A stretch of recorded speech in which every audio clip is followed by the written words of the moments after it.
సమ్మెట ఉమాదేవి సమర్పించు నవపారిజాతాలు. నేటి కథ గొంగళి పురుగు. రచన రవి మంత్రి ప్రగడ.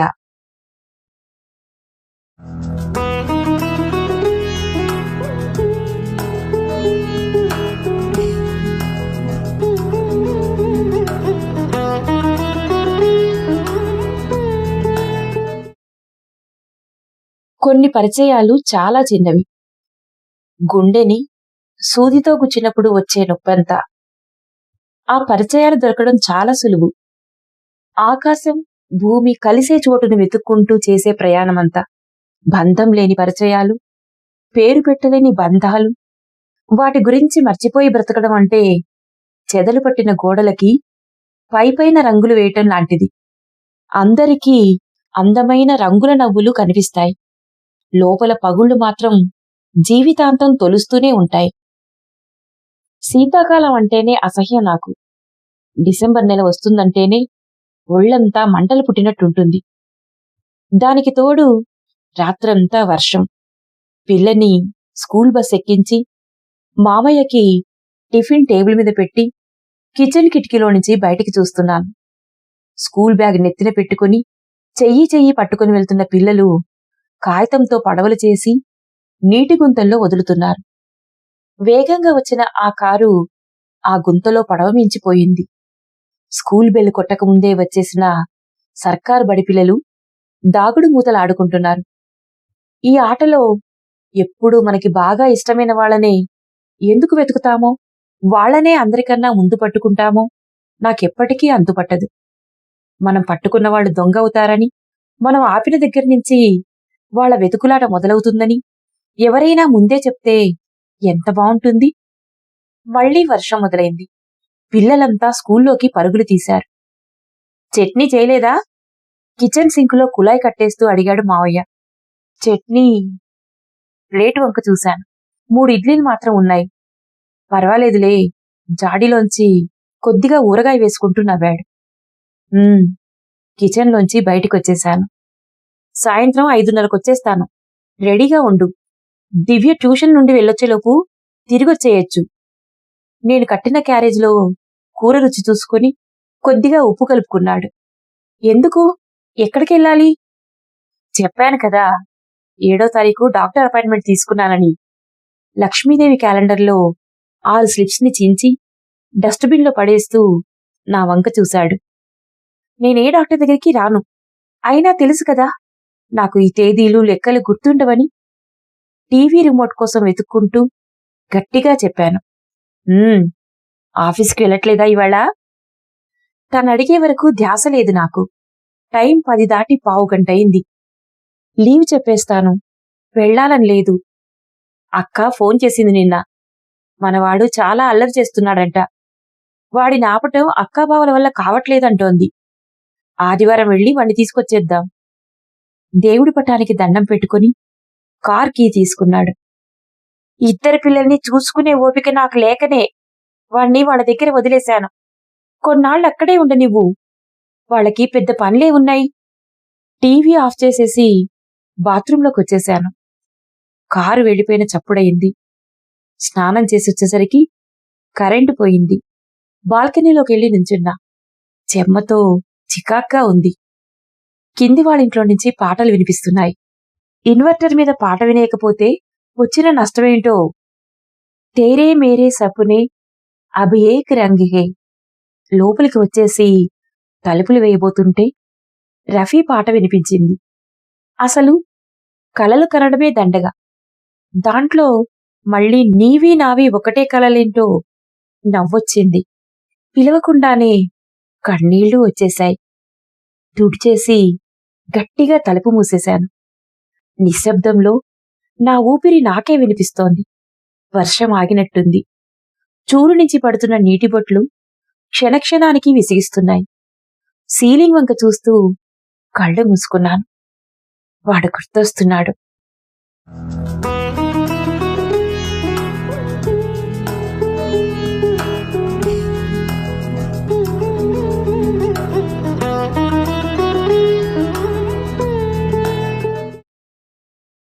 డిగ్రీ ఆఖరి సంవత్సరం పరీక్షలకి 10 రోజుల ముందు ఫేర్వెల్లో ఒక అబ్బాయి నాతో చనువుగా మాట్లాడడం చూసి మా ఫిజిక్స్ లెక్చరర్ నాన్నకి చెప్పాడు. పరీక్షలైన 10 రోజులకి మావయ్యతో పెళ్లికి ముహూర్తం పెట్టించేశారు నాన్న. మీ మావయ్య సొంతవాడే కదా అని పెళ్లికి ఒప్పేసుకున్నావా? ఎంత తెలిసిన దారైనా కళ్ళు మూసుకొని నడవకూడదు. పెళ్లి కబురు చెప్పగానే నవ్వుతూ అంది మా మాస్టారి భార్య రాధగారు. మా వాళ్లలో అమ్మాయి సగటు పెళ్లి వయసు 18. ఆ లెక్కన నా పెళ్లి 2 ఏళ్లు ఆలస్యంగానే కుదిరింది. తెల్లవారితే నన్ను పెళ్లి కూతుర్ని చేస్తారు. మా ఊరికి 60 కిలోమీటర్ల దూరంలో ఉన్న హోటల్లో మా బస. రేపు సాయంత్రం రాములవారి గుళ్ళో పెళ్లి. ఆనవాయితీగా మధ్యాహ్నమే ముక్కు కుట్టించింది అమ్మ. అది ఇంత ఘనం వాచి నిద్ర పట్టలేదు. గాలి కోసం బాల్కనీలో నుంచున్నాను. కింద దూరంగా కొబ్బరి చెట్ల మధ్య మావయ్య తన ఫ్రెండ్స్తో పార్టీలో ఉన్నాడు. గట్టిగట్టిగా మాట్లాడుకుంటున్నారు. పక్క బాల్కనీలో మహమ్మద్ రఫీ పాటలు వింటూ ఏదో రాసుకుంటున్నాడు అతను. ఎడంచేతి వాటంలా ఉంది. ఏం, మీరు పార్టీలో కూర్చోలేదు? మీ కోట అయిపోయిందా? చేతితో సైగ చేస్తూ అడిగాను. నేను లేదండి, పాటలు ఆపేసి పుస్తకం మూసేశాడు. ఎందుకో అప్పుడే మొదటిసారి చూశాను సుర్మా పెట్టిన అతని కళ్ళను, నవ్వుతున్న కళ్ళు. నేను పెళ్లికి రాలేదు. మీరింకా పడుకోలేదు? వాచ్ చూసుకున్నాడు. నేను మాత్రం పెళ్లి కోసమే వచ్చాను. అయినా ఎవరైనా నిద్రొస్తే పడుకుంటారు, టైం అయిందని కాదు. నిద్ర రావట్లేదంటే అది నిన్నటి జ్ఞాపకాల వల్లనైనా అయ్యుండాలి, రేపటి గురించి భయమైనా అయ్యుండాలి. అదే నవ్వు. మగవారి నవ్వు అందంగా ఉంటుందని మొదటిసారి అనిపించింది. ఓహ్, మరైతే ఈ అర్ధరాత్రి వేళ మేలుకొనే కలలు కంటున్నట్టున్నారు మీరు. తెల్లవార్లు మేల్కొని కొన్ని వేల కలల్ని నేస్తాను నేను. ఒక్కో కల తీరాలంటే ఒక్కొక్క జీవితం కావాలి. ఎన్నో తీరినా ఏదీ తీరలేదని అసంతృప్తి. అయినా నేను కలల్ని నేస్తూనే ఉంటాను. అతను ఉర్దూలో ప్రారంభించిన మాటను నేను పూర్తి చేశాను. మీర్జా గరీబ్ షాయరీ తెలుసా? ఆశ్చర్యంగా నా వంక చూశాడు. ఏం, గాలిబ్ మీ ఒక్కడి కోసమే రాశాడనుకున్నారా? ఈసారి అతని కళ్ల వంక చూడలేదు నేను. ఇద్దరం చాలాసేపు మౌనంగా ఆకాశం వంక చూశాం. పున్నమికి ఇంకా 2 రోజులున్నా చంద్రుడు మాత్రం రాత్రంతా కూర్చొని వెండితీగలు అల్లుతున్నట్టున్నాడు.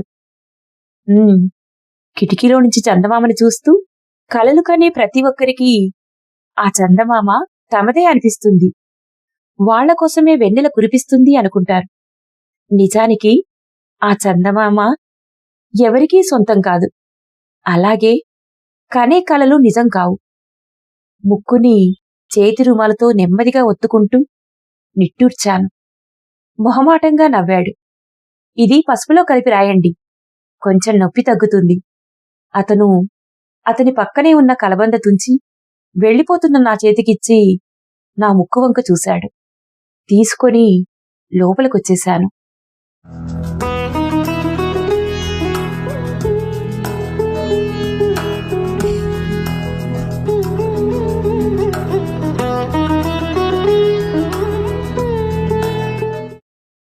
ఈ నెలలో ఇప్పటికి 4 లీవులు పెట్టావు తెలుసా?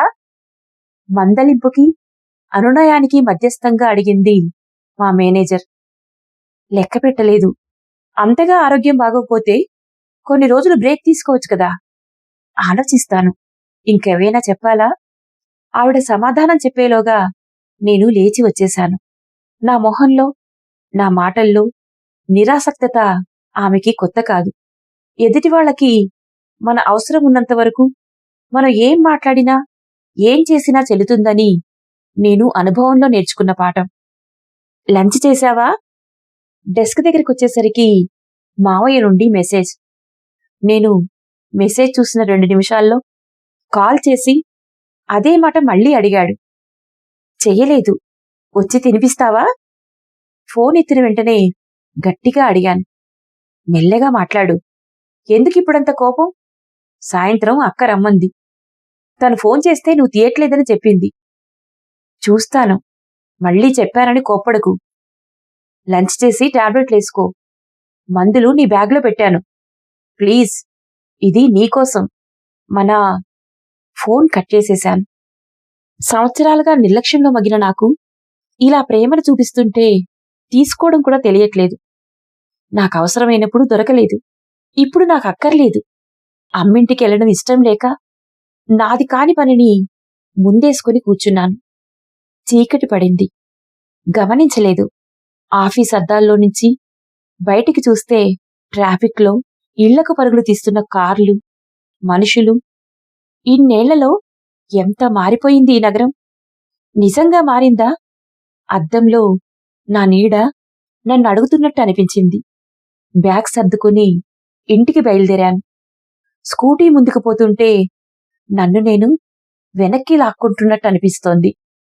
అప్పటి వరకు అమ్మ తమ్ముడిగానే తెలిసిన మావయ్య ఇప్పట్నుంచి నా మొగుడు అన్న విషయం నేను జీర్ణించుకునేలోపే తను ఉద్యోగం చేసే పట్నంలో మా కాపురం మొదలైపోయింది. మావయ్య పెద్దగా మాట్లాడాడు. నేను మాట్లాడినా పట్టించుకోడు. రోజూ తనని ఆఫీస్కి పంపించి ఇంటి పనులన్నీ చేసుకోవటం, టీవీ చూడటం, సాయంత్రం తనొచ్చేసరికి వేడిగా వండిపెట్టడంలో 2 ఏళ్లు గడిచిపోయాయి. పిల్లల కోసం ఆస్పత్రుల వెంట తిరగటం పరువు తక్కువ మాలో. దేవుడిస్తే దెయ్యం పిల్లల్ని కంటుంది అని గుళ్ల చుట్టూ, స్వామీజీల చుట్టూ ప్రదక్షిణలు చేయించింది అమ్మ. దేవుడి మహిమో దెయ్యం దీవెనో తెలియదు కాని ఏడాదిలోపే దివ్య పుట్టింది. దానికి 4 ఏళ్లప్పుడు ఓ రోజు స్కూల్లో పేరెంట్స్ మీటింగ్కి వెళ్ళొస్తుంటే షేరింగ్ ఆటోలో మళ్లీ కనిపించాడతను. నన్ను గుర్తుపట్టారా? ఆ రోజు పెళ్లిలో చూశారు? నవ్వుతూ పలకరించాడు. హా, పెళ్లికి ముందు చూసినట్టు గుర్తు. ఇంకా రాత్రులు రఫీతో కూర్చుని కలల్ని రాసుకుంటున్నారా? కాసేపు ఆలోచించి అన్నాను. అతని గడ్డంలో అప్పుడప్పుడే తెల్ల వెంట్రుకలు వస్తున్నట్టున్నాయి. మీరేం మారలేదండి. మారకుండా ఎలా ఉంటాను? అప్పుడు సీతాకొక చిలకలా ఉన్నాను. ఇప్పుడిలా ఆటోలో ఉన్న పోస్టర్ని నన్ను చూపిస్తూ నవ్వాను. అతనేం మాట్లాడలేదు. ఏం ఉద్యోగం? ఉండేదిక్కడేనా? ఎక్కడ నచ్చితే అక్కడ వైల్డ్ లైఫ్ ఫోటోగ్రఫీ చేస్తుంటాను. ఈ సోషల్ మీడియా దయవల్ల డబ్బులు బాగానే వస్తున్నాయి. అదృష్టవంతులు. ఒకడి కింద పనిచేయాల్సిన అవసరం లేదు. మరి భార్యాపిల్లలు? నేనెళ్ళిన ప్రతి చోటికి రాలేరని బరువులేమీ లేకుండా ఒక్కడినే ఎగురుతున్నాను ఒంటరిగా. మరి పెళ్లి లేకుండా ఎలా? దానికి ముందు ప్రేమ ఉండాలి కదా. ఉండాలా? నవ్వు పులుముకున్న ముఖంతో అతని కళ్లల్లోకి చూశాను. మీరు చెప్పండి పోనీ, ప్రేమ లేకుండా పెళ్లి చేసుకుని లాభం ఉందా? అతనితో మాట్లాడడం కష్టం అనిపించింది. మేడం, ఇక్కడే మీరు దిగాలి. 20 రూపాయలు ఇవ్వండి. ఆటో ఆపి చెప్పాడు కుర్రాడు. ఇద్దరిది కలిపి నేనిస్తాలే, పదా. నాకు ఆఫీస్కి టైం అయింది. వస్తానండి. నా పర్సులో చిందరవందరగా ఉన్న నోట్లు తీసేసరికి ఆటో వెళ్ళిపోయింది. మైక్లో అజాన్ వినిపిస్తోంది. ఇంటికొచ్చి ఏ పని చేస్తున్నా అతనడిగిన ఆఖరి ప్రశ్నే పదే పదే గుర్తొచ్చింది. నేను మావయ్య బానే ఉన్నాం కదా. బట్టలు సర్దుతుంటే బీర్వా కతికించిన ప్లాస్టిక్ సీతాకొక చిలక కింద పడింది. పక్కనే మా పెళ్లి ఫోటో. నేనేనా అది? పెళ్లైన నాటి నుంచి కవచకుండలాల్లా నా ఒంటిని అతుక్కుని ఉన్న నైటీ చూసుకొని ఉన్నట్టుండి రోత పుట్టింది. స్నానం చేసొచ్చి చీర కట్టుకున్నాను. రాత్రి 10 దాటాక వచ్చాడు మావయ్య. కళ్ళు ఎర్రగా ఉన్నాయి. నాన్నా, నీ దగ్గర ఏదో వాసనొస్తోంది. ముక్కు మూసుకుని దూరంగా వచ్చేసింది దివ్య. మామూలుగా అయితే ఈ పాటికి పడుకునేదే. పొద్దున్న జరిగిన మీటింగ్ విశేషాలు నాన్నతో చెప్పాలంటూ కూర్చుంది. దివ్య, వెళ్ళి పడుకో. ఎందుకు మావయ్య రోజూను? కొద్దిగా కసిరాను. చీ నాన్న, బ్యాడ్ స్మెల్. మావయ్య మీదికి దాని చేతిలో ఉన్న బొమ్మని విసిరింది. పెద్ద చిన్న లేదా? బట్టలు మార్చుకోవడానికి బెల్ట్ తీసిన మావయ్య దానిమీద ఎత్తాడు. ఏయ్, ఏంటి చంటి పిల్లను కొడతావా? సిగ్గులేదా? అడ్డుగా వెళ్ళాను. ఆ, అప్పటికే నా మీద కొన్ని బెల్ట్ దెబ్బలు పడిపోయాయి. దివ్య ఏడుస్తూ లోపలికి వెళ్లి కాసేపటికి పడుకుంది. మావయ్య నా మీద చేయి చేసుకోవటం కొత్త కాదు. పెళ్లైన కొత్తలో ఇంకా ఘోరంగా ఉండేవాడు. దివ్య పుట్టాక మారాడు. నాకిదో పెద్ద విషయంలా అనిపించలేదెప్పుడు. ఆలోచించలేదు కూడా. మా ఇళ్లల్లో ఇది చాలా సాధారణమైన విషయం. అమ్మ మీద ఇప్పటికీ చెయ్యెత్తుతాడు నాన్న. నా చిన్నప్పుడు నన్ను తన ఒళ్ళో కూర్చోబెట్టి చెవులు కుట్టిస్తుంటే ఏడుస్తున్న నన్ను చూడలేక కళ్ళు మూసుకున్నాడట. అప్పటికి 9వ తరగతిలో ఉన్న మావయ్య ఈరోజు నేను పడుకుంటే మధ్యరాత్రిలో తన వైపు తిప్పుకొని 5-6 నిమిషాల తర్వాత పక్కకి తోసేశాడు. అప్పుడు అది ప్రేమైతే ఇప్పుడు ఇది ప్రేమే. మా పెళ్లిలో ప్రేమ లేకపోవడం ఏంటి? ఈ వేళప్పుడు అతనెందుకు గుర్తుకొస్తున్నాడు నాకు? అతను మళ్లీ కనిపించకుండా ఉంటే బావుండని కోరుకున్నాను. పెదవి మీద కొద్దిగా రక్తం తడి పుల్లగా తగిలింది. లోపలికి అదిమి పెట్టేశాను.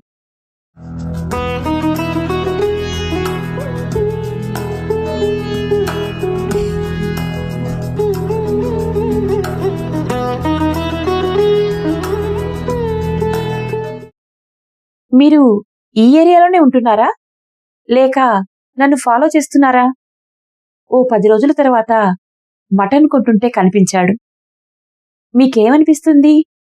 అడిగి, ఔర్దో తుకుడా దాలుమియా అప్నే వాలేచే అని మటన్ కొట్టతనికి చెప్పాడు. నా గురించి మీకేం తెలియదనిపిస్తోంది కదా? ఇది యాదృచ్ఛికమని నమ్మండైతే. బహుశా నేను మీ నసీబ్లో ఉన్నానేమో. నసీబ్? నవ్వాను. అయినా మీరీ పాటికి ఏ ఆఫీసులోనూ ఉండాలి గాని నా చేతుల్లో బరువుగా ఉన్న సంచులను చనువుగా తీసుకున్నాడు. ఉద్యోగం ఉంటే ఆఫీసులోనే ఉండేదాన్ని. అయితే చెయ్యండి. నాకేం వచ్చు? అది మీకే తెలియాలి. మీరేంటో మీకు తెలిసాక ఎవరాపగలరు? ఒకవేళ ఆపినా ఆగొద్దు.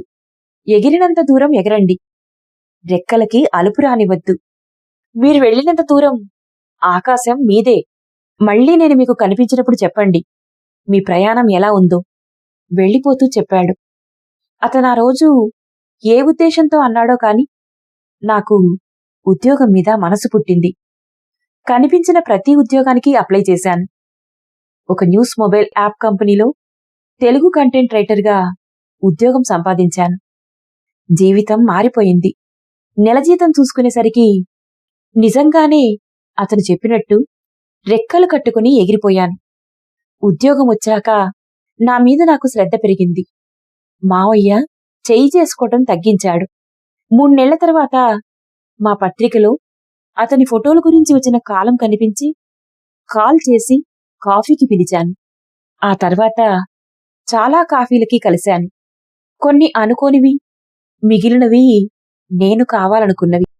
మావయ్యతో గొడవ జరిగిన కొన్నిసార్లు, మనసు బాలేని అన్నిసార్లు అతన్ని కలవటం నాకొక అలవాటుగా మారిపోయింది.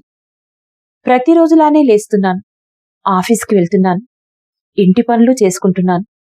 ఏ పని చేసినా అలవాటైన పనిలా కాకుండా ఇష్టమైన పనిలా చేసేస్తున్నాను. అతను పరిచయమయ్యాక జీవితాన్ని ఆస్వాదించడం మొదలుపెట్టాను. కొంచెం ఎక్కువగానే ఆనందంగా ఉంటున్నాను. మెల్లగా మావయ్య మొరటుతనం తగ్గుతోంది. నెల రోజుల నాడు దివ్యకి టైఫాయిడ్ వచ్చి మంచం పడితే అమ్మ నా చేత అంకాలమ్మకి ముడుపు కట్టించింది. ఇప్పుడు కొండకి తీసుకెళ్లడానికి మావయ్య ససేమిరా అనడంతో అతన్ని తోడు రమ్మన్నాను. థ్యాంక్స్, నాకోసం మా గుడికొచ్చినందుకు. దారిలో టీ కోసం ఆగినప్పుడు చెప్తూ ఎండ తగలకుండా నెత్తిమీద నా నల్లని చున్నీ కప్పుకుని మెడమించి వెనక్కి వేసుకున్నాను. దేవుడెవరైనా దువా ఒకటే కదా. "ఉమ్, సుందర్బన్ అడవులకి ఫోటోషూట్ కోసం వెళ్లాలన్నావు. ఎప్పుడు ప్రయాణం?" మేము ఏకవచనాల్లో పిలుచుకోవడం మొదలుపెట్టి చాలా రోజులైంది. వెళ్లాలనిపించట్లేదు. ఏం? ఏ చోటికి వెళ్ళినా అక్కడ ఉండడానికి నాకు కారణం దొరికేది కాదు. నిన్ను కలిశాక కారణాలు వెతుక్కోవటం మానేశాను. గమనించేలోపే అతన్ని చాలా దూరం తీసుకొచ్చేశాననిపించింది. వెళ్దాం పదా. సగం తాగిన టీని పక్కన పెట్టేశాను. ఆజ్ జానేకి జిద్ నా కరో చిన్నగా పాడి నా చున్నీ అంచుని గోటితో ఆపాడు. ముందులే, ఇది తప్పు. నేను నీతో ఉండకూడదు. నా నిజం నుండి తప్పించుకోవడానికి నేను ఎంచుకున్న మార్గం అతనితో స్నేహం. నా స్వార్థం కోసం అతనికి ఇన్నాళ్లు నిజం చెప్పకపోవటం ఎంత తప్పో అర్థమైపోయింది. ఏం? నువ్వు నాతో ఉంటే బావుంటావనిపిస్తోంది. నువ్వు నువ్వులా. మరి నువ్వు? అతన్ని నొప్పించకుండా విషయం చెప్పటం సాధ్యమా? అర్థం కావడం లేదు. నువ్వు కాకుండా వేరే ఎవరైనా అయితే ఏదోలా ఉంటుంది. నేను నీకో విషయం చెప్పాలి. చెప్తూగాన్లే కాని నువ్వు ఈ అవతారంలో అచ్చం మా పిల్లలా ఉన్నావు. నవ్వాడు. నేను పెట్టుకున్న స్టిక్కర్ గాలికి ఎగిరిపోయినట్టుంది. హ్యాండ్ బ్యాగ్లోంచి కుంకుమ తీసుకొని పెట్టుకుని చున్నీ మామూలుగా వేసేసుకున్నాను. నీతో కలిసి శీతాకాలాలు చూడాలనుకుంటున్నాను. నాకు నువ్వంటే ఇష్టం. నా ప్రేమ మంచులో నిన్ను తడిసిపోమనట్లేదు. దోసిలి పట్టి చూడమంటున్నాను. దగ్గరగా రాబోయాడు. దోసిలి పట్టినా ఏం లాభం? ఎలాగూ కరిగే వేళ్ల మధ్య నుండి జారిపోయేదానికి? అర్థం కాలేదు. నాకు పెళ్ళయింది. పాప కూడా ఉంది. నేను నీకు ముందే చెప్పుండాల్సింది. కాసేపు అతనేం మాట్లాడలేదు. అంటే మీ మావయ్య? మా ఆయన తప్పుగా ప్రవర్తించినందుకు నన్ను క్షమించు. అతని కళ్ళు చెమ్మగిలుతుంటే ఆటో తీసుకొని ఇంటికొచ్చేశాను.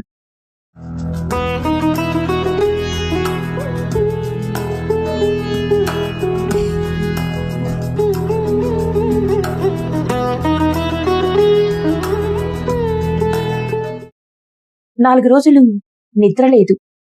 నా మీద నాకే అసహ్యం వేసింది. మావయ్యకి నచ్చినట్టు సర్దుకుపోతూ కాపురం చేసుకోవడమే జీవితమా, లేక నా ఇష్టాల్ని నన్ను గౌరవించుకోవడం జీవితమా తెలియలేదు. జవాబులు వెతుక్కునేంత తెలివితేటలు నాకుండి ఉంటే ఎప్పుడో సరైన నిర్ణయాలు తీసుకుని ఉండేదాన్ని. నేనదే పనిగా ముభావంగా ఉండడం చూసి మావయ్య కారణం అడిగాడు. ఉండబట్టలేక చెప్పేశాను. నన్నేమీ అనలేదు. అతన్ని కలిసి మాట్లాడతానని చెప్పాడు.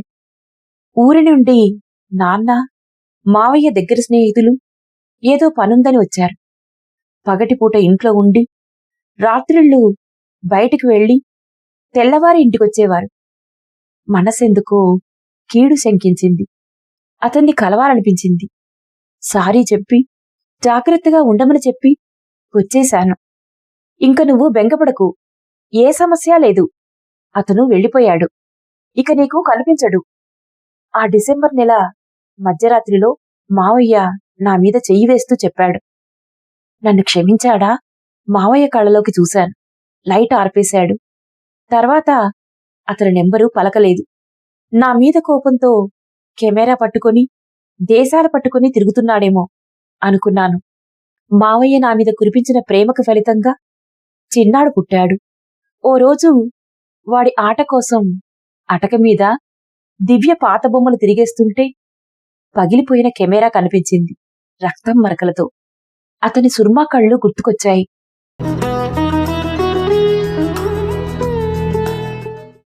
ఆ రోజు ఆదివారం. పిల్లల గోలతో ఇల్లంతా చికాగ్గా ఉంది. అయ్యో, గొంగలి పురుగు! చిచ్చి, అంత పరాకేంటే? నా మెడ మీద పాకుతున్న పురుగుని పుల్లతో తీసి బయటకు విసిరేసింది అమ్మ. తెలియలేదమ్మా. ఇంతకీ నీ కాపురం ఎలా ఉందే? ఇప్పటికి 4 సార్లు అడిగాను. ఇల్లు తుడుస్తుంటే అడ్డుగా వచ్చి అడిగింది. అమ్మా, అడ్డు తప్పుకో. కాపురమేనా? నీటి మీద నూనె చుక్కలా ఉంది. తప్పించుకుంటూ చెప్పాను. ఫోన్లే, చీకట్లో ఉన్నా వెలుగులో మాత్రం రంగులే కనిపిస్తాయి. నవ్వేసి వెళ్ళిపోయింది. అమ్మా, ఈ నెల పాల డబ్బుల్లో 200 ఎక్కువ ఇచ్చేశారమ్మా, తలగొక్కుంటూ చెప్పాడు పాలబ్బాయి. లెక్క తెలియలేదు, వచ్చే నెలలో చూసుకుందాం.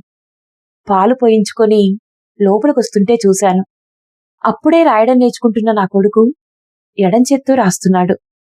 మన ఇష్టాలు, అలవాట్లు, వ్యసనాలే మన పిల్లలుగా పుడతారేమో. నా జీవితానికి దిశానిర్దేశం చేసి వాడికి ఉమర్ లేకుండా చేసుకున్నాడు. వాడు ఈ అడవిలో వెలిగించిన దీపం లాంటివాడు. ఇక్కడున్న జంతువులకి వాటితో పని లేదు. నాకు మాత్రం ఇప్పటికీ వాడున్నాడనే నమ్మకం. వాడికిష్టమైన వాళ్ళో, వాడిని ఇష్టపడ్డవాళ్ళో వచ్చి వాడి గురించి చెప్తారనిపిస్తోంది. పిల్లలాడుకుంటున్న బంతి తగిలి కిటికీ అద్దం భల్లున పగిలింది. అద్దం పగిలిన పెంకుల్లో నా ప్రతిబింబాలు, మెడమీద గొంగలి పాకిన చోట ఎర్రని దద్దుర్లు. ఈ రోజుకి వాడు కనిపించి 1624 రోజులయ్యింది.